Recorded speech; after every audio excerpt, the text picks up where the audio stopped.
Nah, ada pedoman yang disusun kerjasama antara Kementerian Kesehatan dengan PPIAI ya, Pengurus Pusat Ikatan Apoteker Indonesia. Nah, itu membentuk pedoman Good Pharmacy Practice ya, atau cara pelayanan kefarmasian yang baik. Nanti teman-teman bisa juga nanti mengakses ya.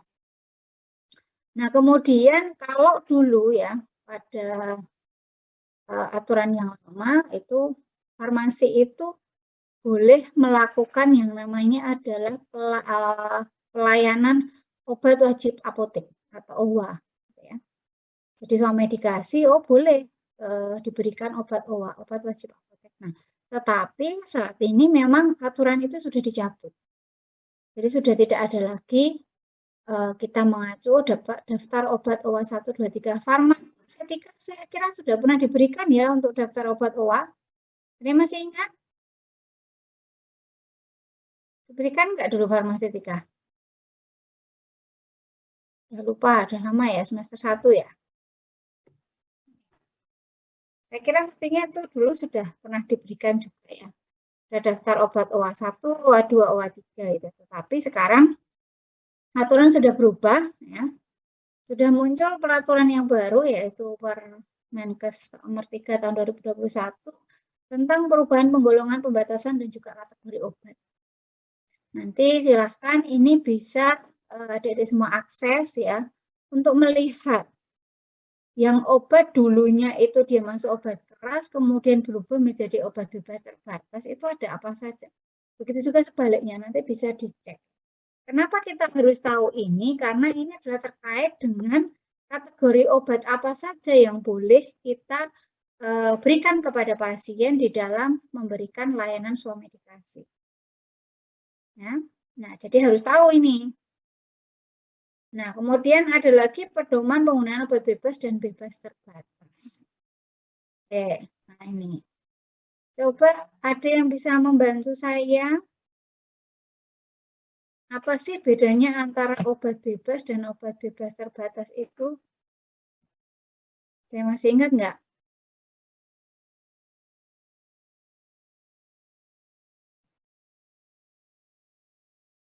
Monggo, silakan.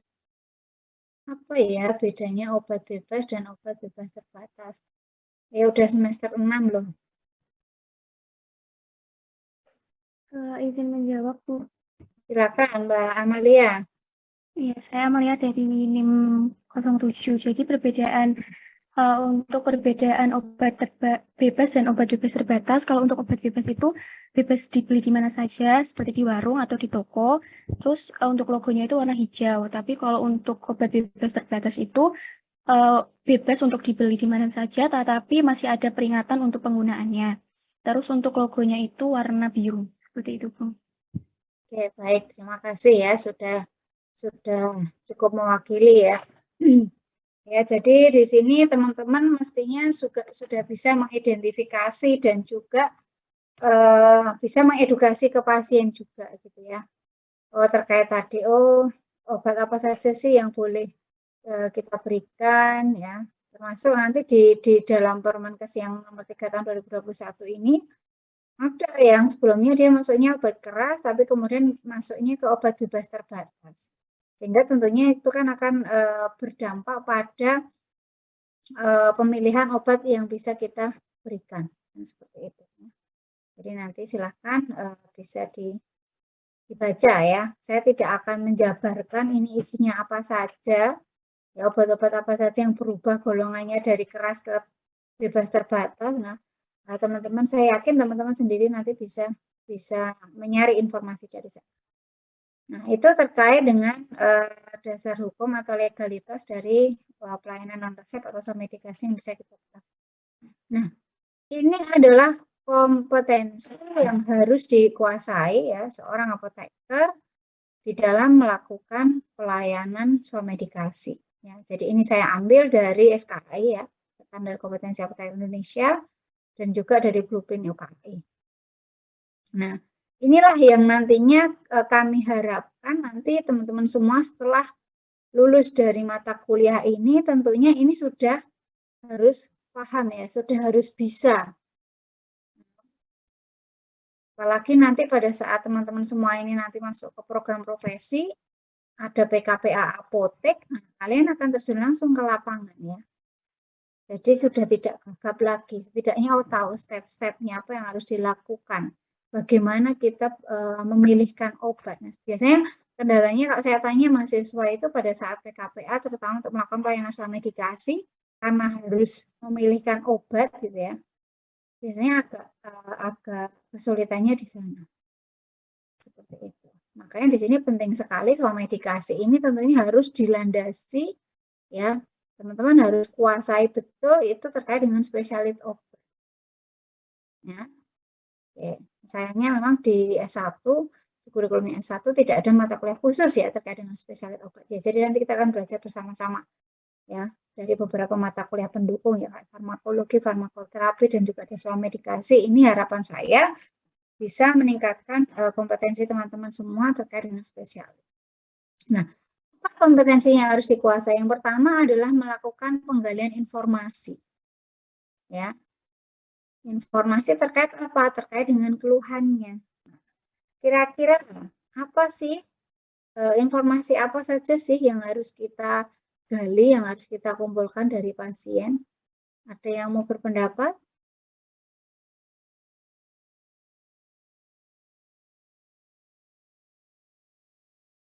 Perlu digali apa datanya? Silakan. Tidak ada jawaban yang salah. Ya.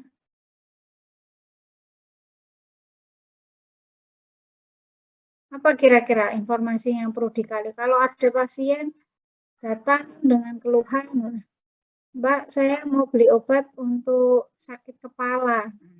Kayaknya seperti itu. Nah, informasi apa yang perlu kita gali? Izin menjawab, Bu. Silahkan. Umur, berat badan, sama riwayat penyakit. Ini namanya siapa dulu? Zakiatul, Bu. NIM Oh, 18. Oke, ya Mbak Zakia. Data umur pasien sama berat badan sama riwayat penyakit. Oh, berarti nanti kalau misalnya ada pasien, Mbak beli obat untuk sakit kepala itu langsung ditanyain umurnya berapa Pak gitu atau Bu atau Mas atau Mbak gitu. Ya, untuk umur berat badannya berapa langsung seperti itu. Iya, keluhannya apa gitu dulu. Oh, keluhannya tadi batal ya. Sakit kepala gitu. Iya, kan dosisnya tergantung itu tuh. Oke, ya itu salah satu dari beberapa informasi yang mungkin bisa digali ya. Oke, ada yang punya pendapat lain menambahkan dari Mbak Zakia? Menambahkan. Ya, siapa?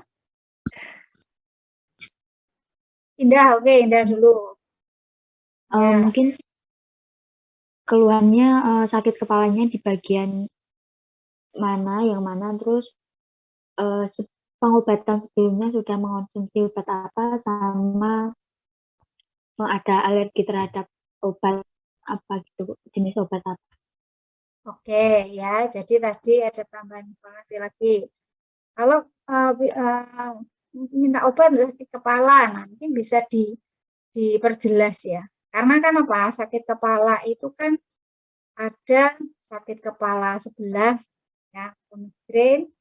Ada juga apakah sakit kepalanya itu disertai dengan rasanya seperti berputar-putar, berkunang-kunang kayak mau jatuh, atau disertai dengan mual kah, atau rasa sakit kepalanya itu lebih cenderung di bagian tengkuk belakang ya, seperti kaku, mencengkeram. Nah, seperti itu bisa dipertegas karena itu nanti terkait dengan keputusan apa yang akan kita berikan atau kita bisa sampaikan ke pasien itu ya. Apakah bisa memang itu kita berikan langsung obat, ataukah mungkin kita arahkan untuk diperiksa tekanan darahnya, atau mungkin juga bisa kita arahkan mungkin untuk dicek HB-nya dan lain sebagainya. Jadi terkait dengan simptomnya itu sendiri itu harus digali dulu.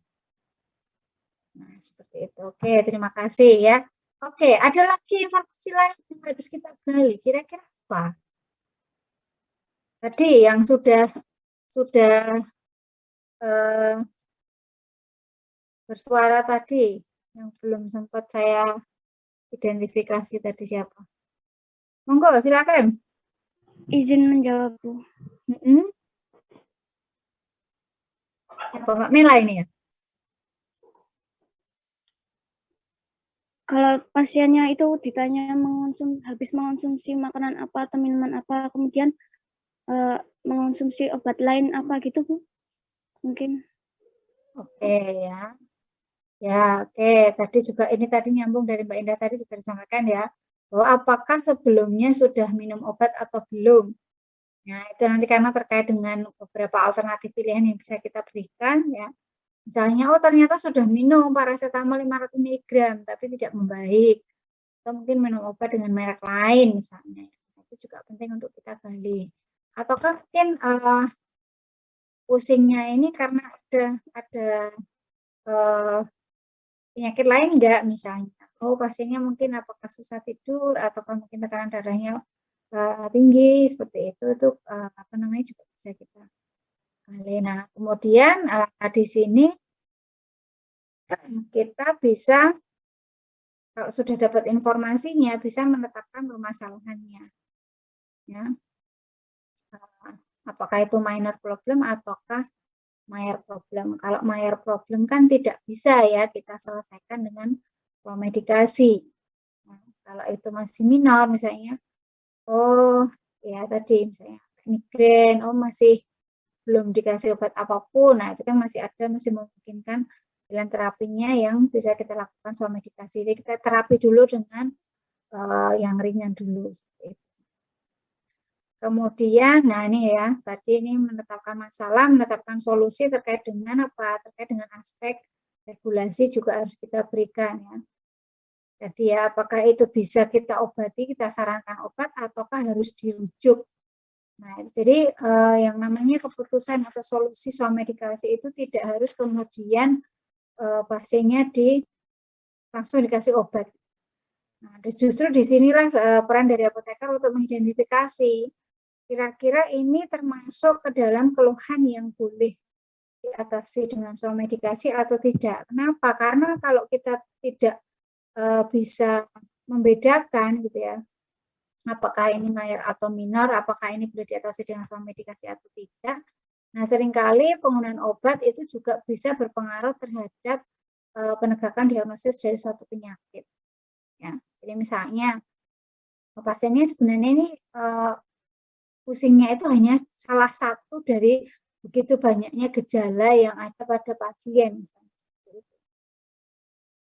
Nah, jadi ini penting untuk kita bisa juga melakukan yang namanya professional adjustment ya. Professional adjustment. Jadi keputusan secara profesi yang memperhatikan dari aspek regulasi maupun juga dari aspek tadi ya problemnya itu masuk ke yang mana. Kemudian menyampaikan rekomendasi. Ya. Rekomendasinya apa? Apakah kita menyarankan untuk, oh coba mungkin bisa dicoba dicek tensinya dulu. Kadang-kadang kan di apotek kan ada juga ya yang dilengkapi dengan pemeriksaan tensi, pemeriksaan mungkin ada HB, gula darah dan sebagainya. Supaya nanti kita bisa, oh, apakah ini harus dirujuk ataukah mungkin sementara bisa diobati dalam jangka waktu pendek misalnya seperti itu.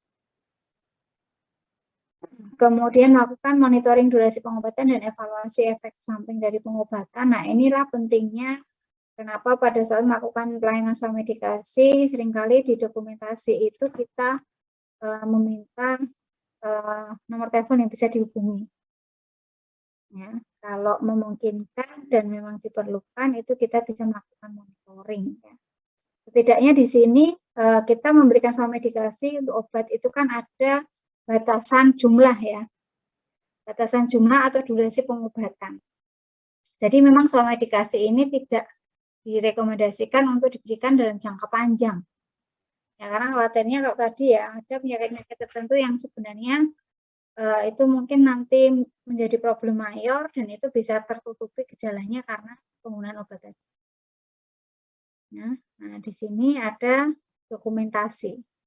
Bisa mungkin setiap kita melakukan pelayanan itu selalu didokumentasikan sebagai bukti bahwa kita sudah berpraktek dengan baik. Gitu ya. Karena apa?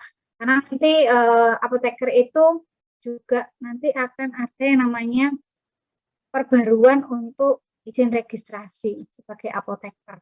Ini salah satu bukti ini juga nanti akan digunakan untuk menunjang tadi, untuk memperbarui surat tanda registrasi apoteker. Ya. Jadi sertifikat misalnya, sertifikat registrasi apoteker. Nah, jadi dalam berpraktek itu ya harus ada dokumentasinya gitu. Untuk menjamin bahwa kita sudah berpraktek dengan benar. Jangan sampai ketika misalnya ada problem terhadap pasien, pasiennya ternyata kemudian habis kita kasih obat, gejalanya memburuk atau bahkan mungkin terjadi sesuatu yang sifatnya fatal. Nah, kalau kita tidak punya bukti kan kita tidak bisa berargumentasi. Apakah dosis yang kita sarankan itu benar? Apakah obat yang kita rekomendasikan itu sudah sesuai? Ya, oke. Itu ya. Jadi dokumentasi itu juga punya fungsi perlindungan bagi kita. Oke. Nah, dari tadi kita sudah bicara terkait dengan dasar hukum, kemudian kompetensi harus dikuasai dalam praktik swamedikasi. Nah, sebenarnya dari sisi definisi sendiri, swamedikasi itu apa sih? Yang dimaksud dengan swamedikasi itu, dan sejauh mana ruang lingkupnya? Saya mau berpendapat? Izin berpendapat, Bu. Silakan. Untuk swamedikasi itu kayak pengobatan mandiri tanpa pengawasan dari dokter atau kayak petugas kesehatan lainnya gitu, Bu. Oke, Mbak Mela tadi pengobatan sendiri tanpa pengawasan dokter atau petugas kesehatan. Oke. Mungkin satu lagi, mungkin ada yang punya pendapat yang berbeda atau mungkin ada yang mau menambahkan. Izin menjawab, Bu. Oke, silakan. Amalia sekarang di 07, jadi sependapat dengan Mela, tetapi sedikit menambahkan. Jadi walaupun kita melakukan medikasi sendiri, tetapi kita tetap perlu pedoman gitu, Bu, agar tidak terjadi kesalahan dalam pengobatan seperti itu. Oke, ya. Baik, terima kasih Mbak Mela dan Mbak Sekar ya. Ya, jadi sebenarnya kalau dari sisi definisi ya namanya swamedikasi itu kan sendiri ya. Itu atau seringkali juga ada yang nyebutnya adalah self medication. Ya. Jadi upaya masyarakat untuk mengobati dirinya sendiri. Ya, jadi swamedikasi itu adalah sebenarnya sesuatu yang dilakukan oleh masyarakat atau si pasien itu sendiri gitu. Nah, tetapi di sini peran kita sebagai apoteker apa? Apa kira-kira? Tadi bahwa apoteker itu boleh melakukan pelayanan swamedikasi. Karena swamedikasi itu sebenarnya intinya adalah pelayanan upaya pasien untuk mengobati dirinya sendiri. Nah, peran kita apa di sana? Izin menjawab. Yang tahu? Monggo silakan. Wanita NIM 43. Jadi peran apoteker itu nanti untuk memberikan informasi obat kepada pasien yang objektif dan juga rasional. Begitu. Baik. Terima kasih Mbak Konita ya. Memberikan informasi obat ya. Yang objektif, rasional, tepat ya. Nah, sebelum itu ya, meskipun di sini swamedikasi itu adalah upaya masyarakat untuk mengobati dirinya sendiri, tetapi sebenarnya penting juga bagi masyarakat itu untuk mendapatkan rekomendasi yang sesuai seperti tadi yang disampaikan Mbak Konita ya. Informasinya harus tepat, rasional, ya, akurat, objektif. Nah, seperti itu. Jadi itulah kenapa dari Kementerian Kesehatan juga mengkampanyekan ya tanya obat, tanya apoteker kan seperti itu. Ada yang namanya program Derma Cermat, gerakan masyarakat cerdas menggunakan obat. Nah, itu adalah, disitulah peran kita sebagai apoteker, bagaimana kita bisa memberikan informasi tadi atau mengedukasi ya terkait dengan Upaya tadi, pemilihan obatnya, bisa memberikan rekomendasi. Dari kalau sudah ada obat itu sendiri, kemudian apa yang harus pasien ketahui dari obat yang dia gunakan. Nah, ini untuk ruang lingkupnya ya.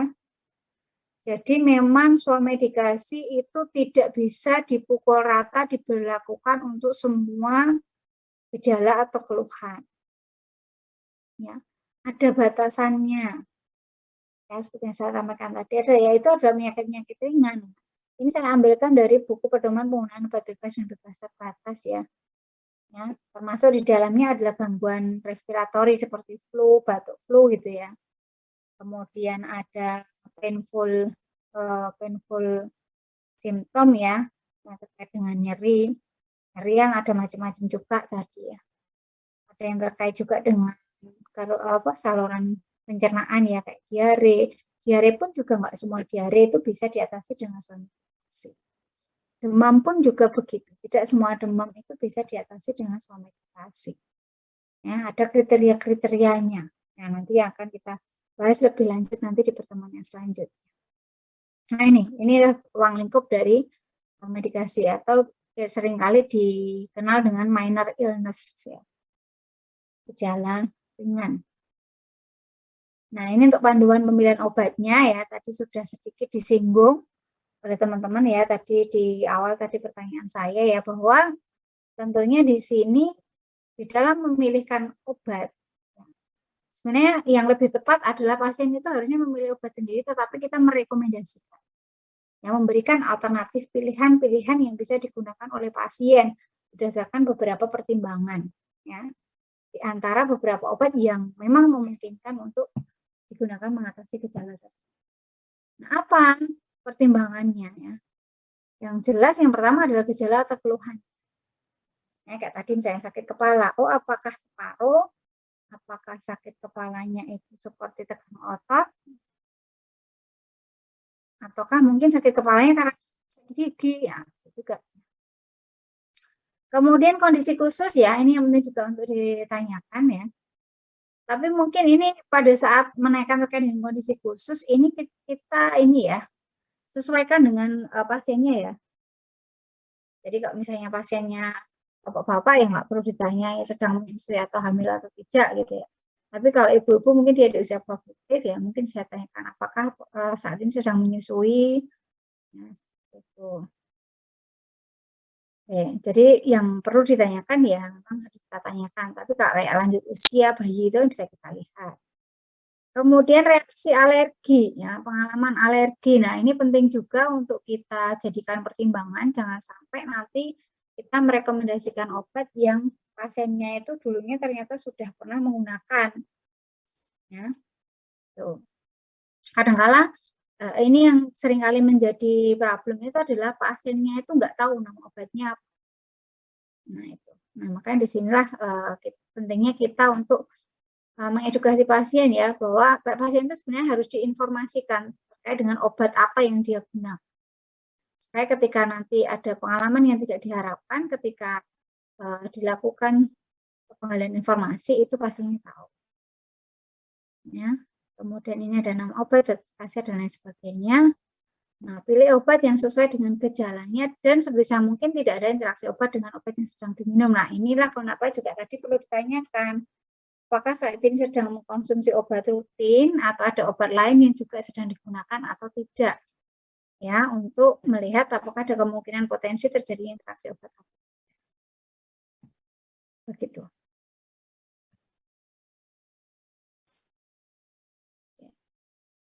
Nah ini kalau tadi Mbak Konita menyampaikan, oh informasi kita sebagai apoteker harus bisa memberikan informasi objektif yang akurat. Nah inilah pentingnya juga kita perlu edukasikan ke pasien bahwa informasi yang ada di dalam kemasan atau wadah itu penting untuk diperhatikan. Ya.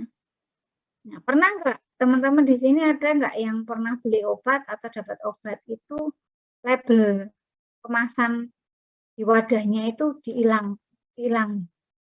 atau dikasih obatnya tidak di wadah aslinya? Pernah nggak seperti itu? Ada yang pernah berobat Mungkin dapat obatnya kok labelnya atau leaflet obatnya dihilangkan dengan jadi udah wadahnya aja kosongan gitu. Ada yang pernah seperti itu?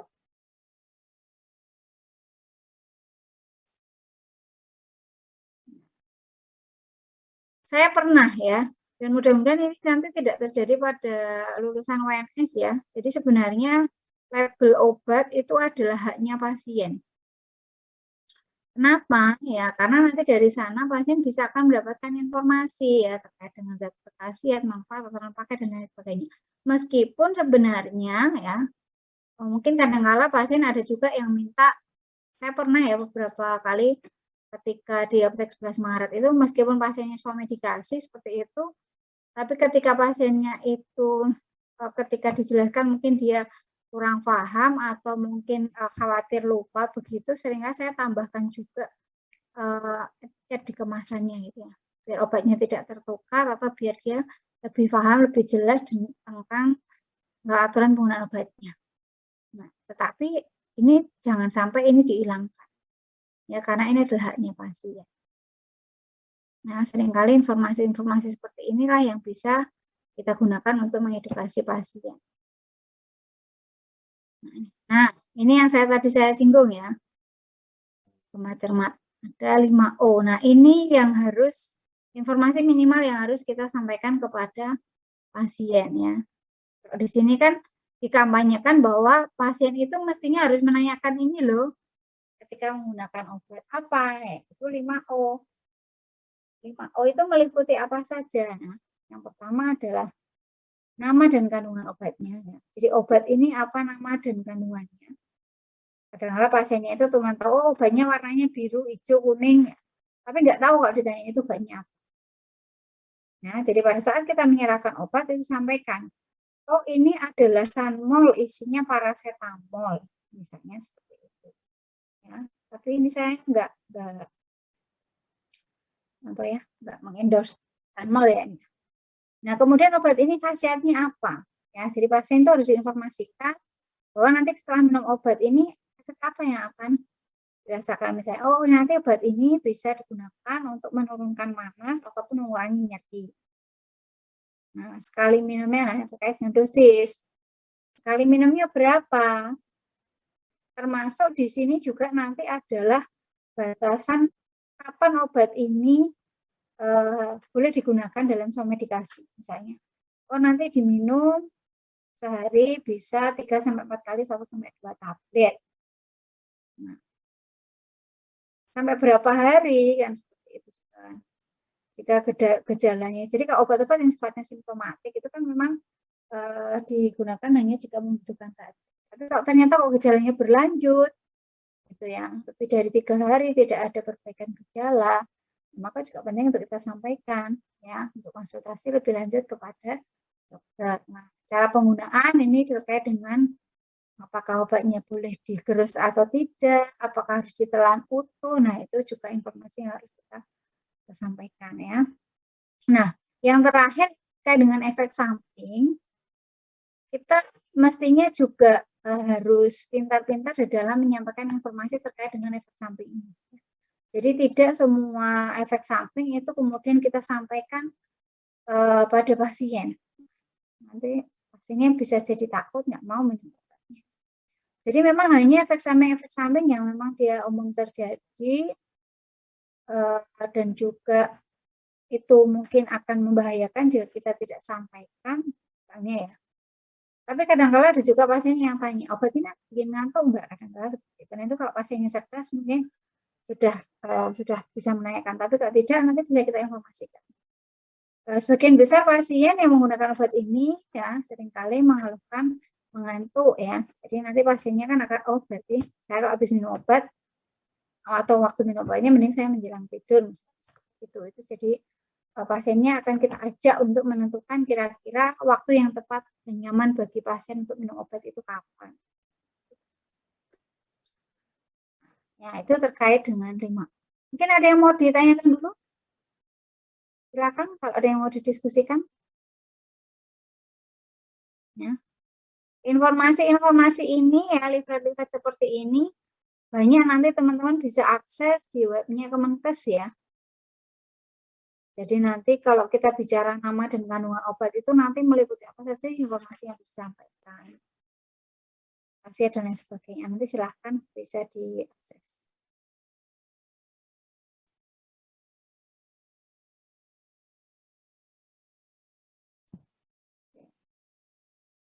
Ya, itu jadi sedikit konsep materi terkait dengan medikasi. Ya, silahkan kalau ada yang ingin didiskusikan, masih ada waktu.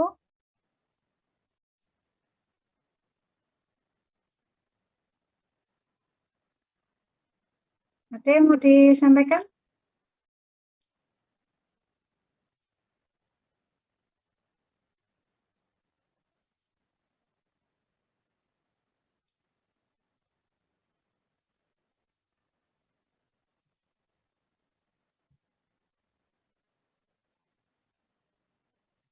Oke, kalau tidak ada ini ya, jadi untuk minggu depan kita kan sudah, minggu depan, untuk pertemuan selanjutnya ya. Gimana? Kita mulai minggu ini? Bisa? Hari Jumat?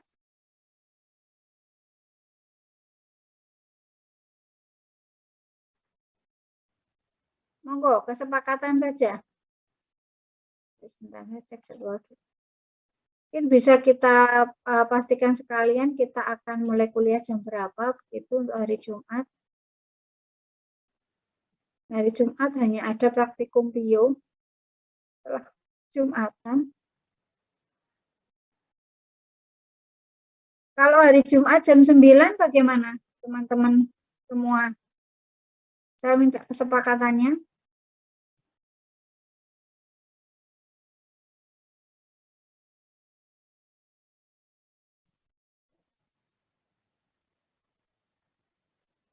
Bisa? Izin masuk Bu Yeni. Silakan. Ini kuliahnya untuk hari Jumat masih online ya Bu? Iya, kemungkinan iya. Karena belum ada info jadwal penggunaan ruang. Karena kebetulan kita cuma dapat yang bisa luring hybrid itu cuma di ruang A311. Nah, tapi nanti pada saat studi kasus, nanti harapan saya nanti kita sudah luring. Baik. Yang ikut kuliah ini dan tidak ikut MBKM, nah nanti ya terpaksa nanti mengikutinya via Zoom nanti. Ya, jadi untuk Jumat ini kita masih luring ya, karena kita topiknya nanti adalah diskusi ya, learning journal dan juga diskusi. Nanti melalui SPADA dan juga nanti akan ada pertemuan melalui Zoom. Nah, mulai minggu depan harapannya nanti sudah bisa yang untuk luringnya. Jadi saya sudah minta dijadwalkan. Gimana? Monggo dari yang lain kalau ada masukan.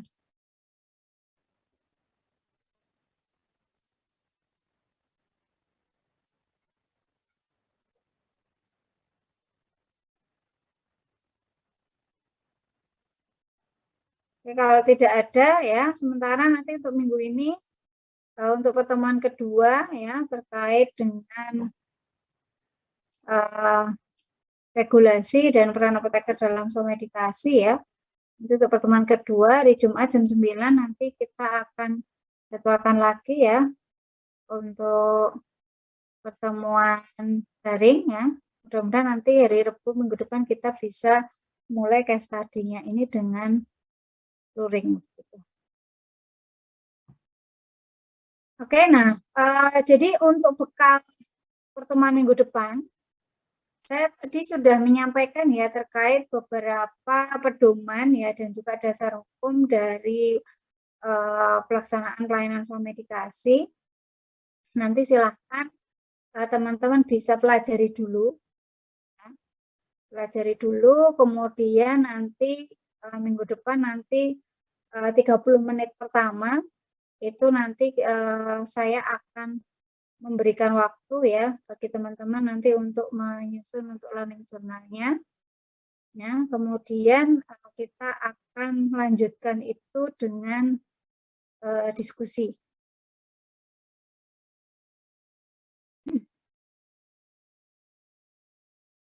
Ya, jadi masih ada waktu hari ini. Silakan nanti bisa dipelajari dulu, terutama nanti yang terkait dengan ini ya, pedoman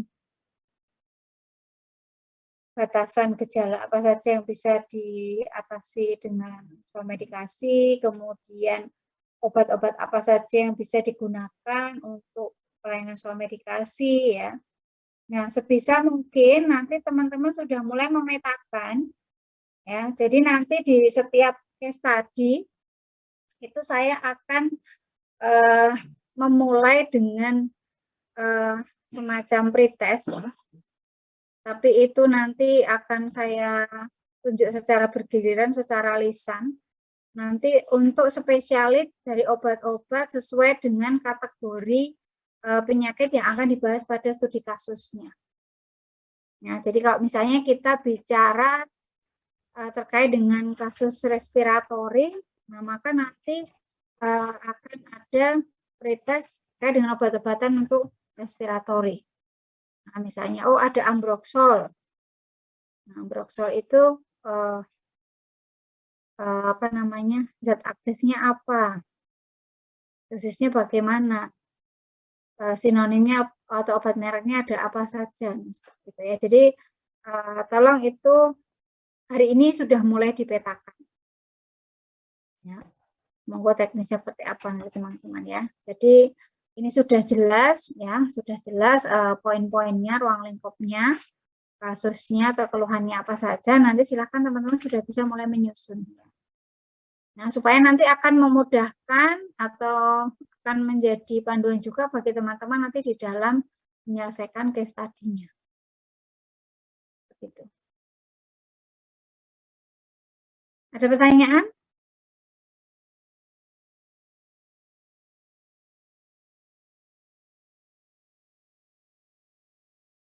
Belum? Oke, ini ada catatan. Oke, kalau tidak ada pertanyaan, hari ini, pertemuan hari ini nanti saya akhiri ya. Nanti sebisa mungkin hari Rabu sebelum jam kuliahnya nanti sudah akan saya share ya untuk learning journal-nya supaya nanti teman-teman bisa nyicil dulu. Oke, terima kasih atas atensinya. Mudah-mudahan yang sedikit tadi bisa bermanfaat ya. Saya tunggu nanti Mbak Indah ya daftarnya ya Mbak Indah ya. Untuk saya susun untuk kelompok-kelompoknya. Terima kasih. Tetap sehat ya. Saya tutup. Assalamualaikum warahmatullahi wabarakatuh. Terima kasih.